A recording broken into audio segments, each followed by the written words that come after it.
Hello and welcome to today's live broadcast. This is a bit of a one-off. I know it's not my usual time. I'm doing it an hour ahead, but as the weather is nice, as you can see out the window, perhaps I thought I would do the live broadcast a little bit earlier, and I then might go out later. Well, that's the plan anyway. So. What I'm going to do now is I'm going to talk about the current situation in the world, with the sanctions in Russia. Ask the question: do sanctions actually work? And I'm going to look at the case of Iran. Now, the European Union wants to put a ban on Russian oil products. Will it work? Well, we can look at other countries to find out what actually happens. Now, we've seen sanctions now against North Korea for many years. Has it worked? Well, not really, no. North Korea is still a threat. It's still threatening to destroy the world. Or the United States is still building missiles, and the people in North Korea are still starving. Or are from time to time. Therefore, I don't really think that the sanctions are much use. On the other hand, I do think that sanctions work from the point of view that sanctions actually make people feel better. And I think it's something about that. I think, oh, well, I'm not buying their oil, so therefore I feel a bit better about it makes up for me not doing anything else. I think that is something with how it actually works. Now, the sanctions against Iran have been on and off for some time. How well are they working? Well, I'm sure there's people in Iran who would state that, well, okay, certainly it might be affecting the poorer people in society. It might be stopping their prospects, but for the doing regime change or whatever they're aimed at, I don't really know, and I suspect that this is going to be what happens in as far as Russia is concerned. So the European Union has adopted a number of packages so far on sanctions, and now as we're looking at this one on oil, I've got to ask now: so will it work or won't it work? Now, as things stand at the moment. Theoretically, the sanctions on all sorts of stuff, but as I see, for example, from the roads, I still see Russian trucks going. I don't know if they're going in and out, but they're still driving on the roads. So I assume that they are taking stuff in.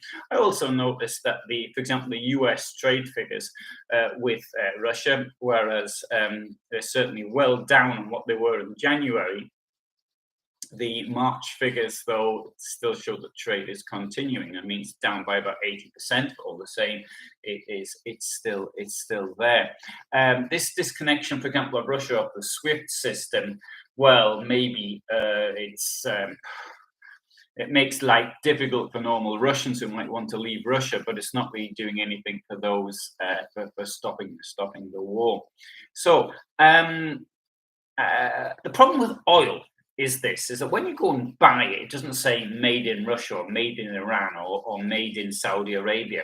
It all looks the same. And this makes it somewhat difficult to actually control. Now, in the middle of last month, middle of April, there was a ship which apparently from Iran, I read about, which had been at sea for ages, and it's got some what appear to be some dodgy Iranian fuel, and it's been trying to dock it somewhere, and it's been unable to do that.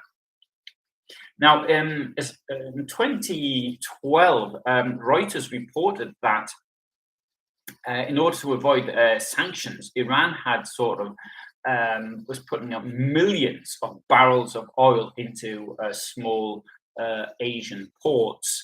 And from then, once it got onto these ports, it was sort of rebranded, and then it was moving out.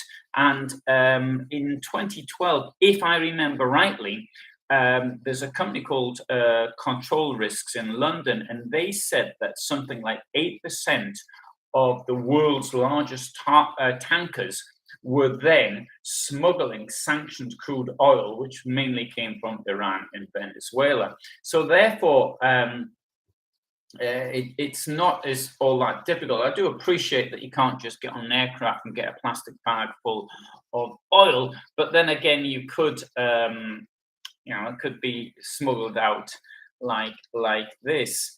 And there's a company in Israel called Windward, which says that it's already identified Russian tankers doing exactly this. So what it does is the tanker enters a Russian port, barrels are handed over, and then it ends up somewhere else, and then the barrels or however it may be contained is then mixed either with oil from other places, and this is then called the Latvian blend. And there's countries like, for example, Malaysia, where this is quite common. So Malaysian blend, for example.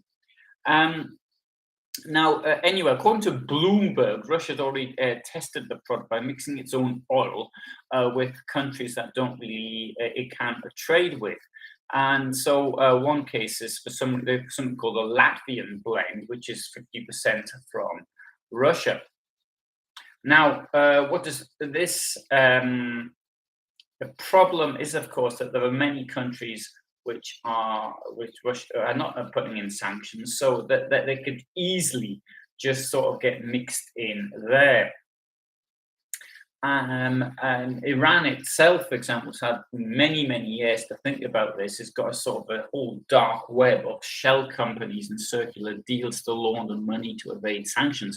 So Russia doesn't have to start from zero. Indeed, Russia's quite advanced with doing things like this. So I think it's perfectly probable that Russia would be able to get around sanctions in this way. So I think the only thing we're actually doing is making life difficult for ourselves.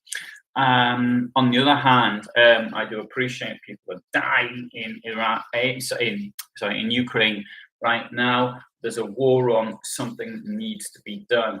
And now, one benefit, of course, is when there is sanctions, I suppose, is that whereas the fuel will find its way onto the market, but in order to make it worthwhile to put onto the market, it's coming on an extremely discounted rate. So therefore, for example, I've noticed that the cost of buying Ural, the spot prices on the Ural oil was considerably cheaper than that, for example, buying Brent crude. Sorry, I noticed that last month. I didn't look it up today. Actually, I should have done before doing this. So the costs involved in putting this into the system are somewhat will mean there's less money available for those who benefit from it.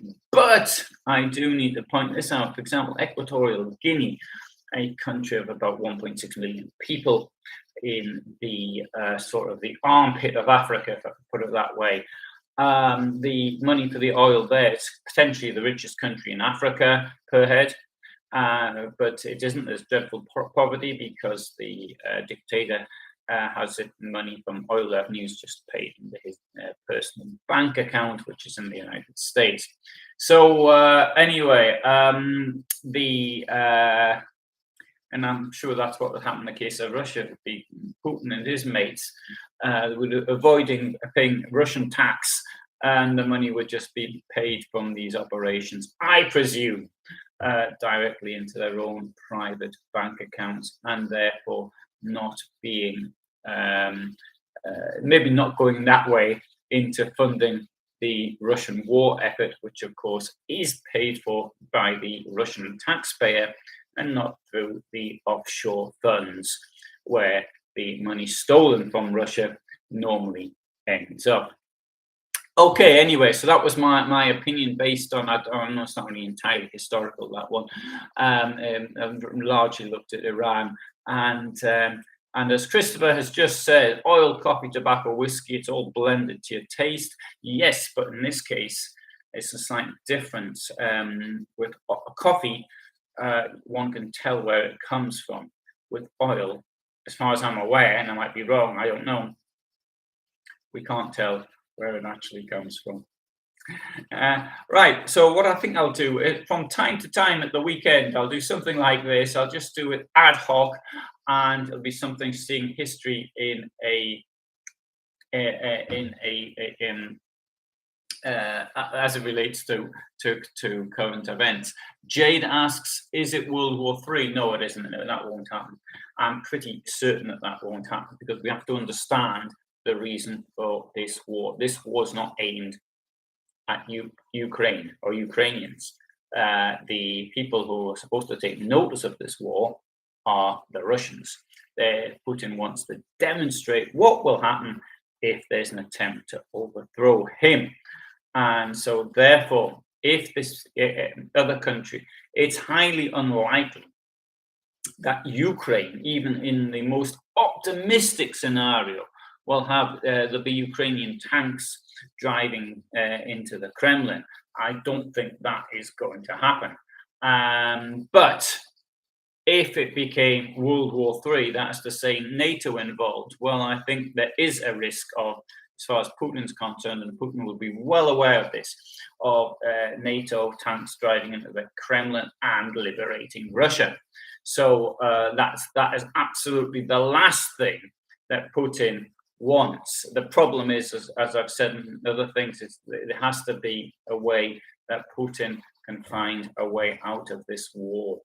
And as things stand at present, I think he's just making things worse for himself.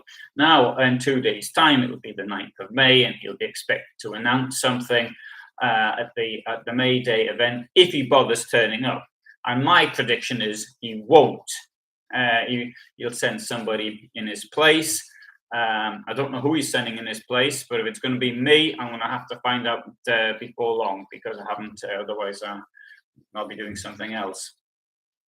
So I don't know what you'll say. I haven't got a clue, actually. I have thought about this one. I don't know. I think the problem for Putin's this is that he's got to find a way out of this current situation. He probably realizes by now he's not going to win.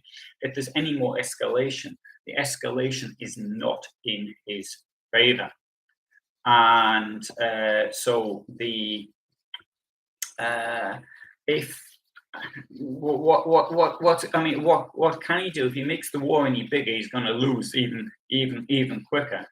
As I see it, there will probably end up being stalemate or something like that. I think his idea was, when he just to restrict it to the Lugansk and Donetsk oblasts, and maybe Kherson, and then sort of declare them first of all independent, and then there'll be some phony referendum, as there was with Crimea, and annex them.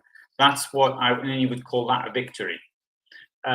It's not okay. He can't sort of use the excuses that dictators normally use. So this is the problem. So I